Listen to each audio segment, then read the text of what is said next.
धरती के किसी कोने के एक जंगल में दो फ्रॉग्स रहा करते थे, जिनमें से एक मोटा और एक पतला फ्रॉग था। वो दोनों बचपन से ही बहुत ही गहरे मित्र थे, जो कि एक साथ खेलते, खाते और जंगल में घूमा करते थे।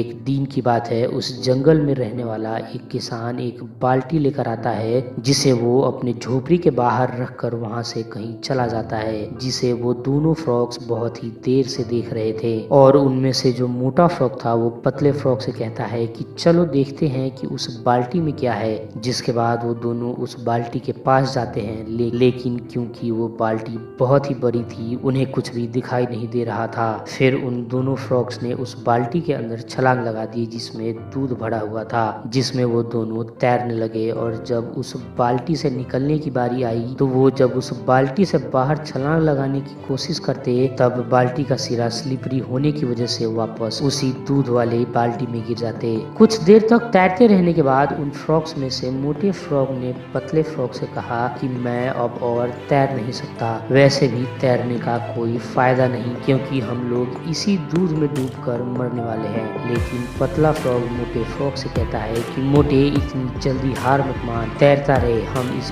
बाल्टी से जरूर निकलेंगे। जिसके कुछ ही देर बाद उस मोटे फ्रॉग ने तैरने छोड़ दिए और वो उसी बाल्टी भरे दूध में डूबकर वहीं मर गया। लेकिन पतला फ्रॉग लगातार अगले कई घंटों तक उसी दूध में तैरता रहा। जिसके कुछ समय बाद शाम का समय हो गया था और उस पतले फ्रॉग ने देखा कि दूध अब मलाई में कन्वर्ट हो गया है, और वो फ्रॉग उस बाल्टी से छलांग लगाकर बाहर आ गया। दोस्तों, इसी तरह हमारे लाइफ में भी अगर हम किसी काम को करने से पहले ही उसके परिणाम सोचकर हार मान लेते हैं, बिल्कुल उस मोटे फ्रॉग की तरह, तो बाद में पछताने के अलावा हम कुछ नहीं कर सकते। लेकिन वहीं जो कोई भी परिणाम के बिना चिंता किए अपने काम को मन लगा कर करता है, वो उस पतले फ्रॉग की तरह सफल जरूर होता है। तो दोस्तों, ये थी आज की मोटिवेशनल स्टोरी। और हाँ, आपने शॉर्ट स्टोरी से क्या सीखा, चैट सेक्शन में जरूर बताइएगा। तो चलिए मिलते हैं कल ऐसे ही एक और मोटिवेशनल वीडियो लेकर। Goodbye for now, stay happy and blessed.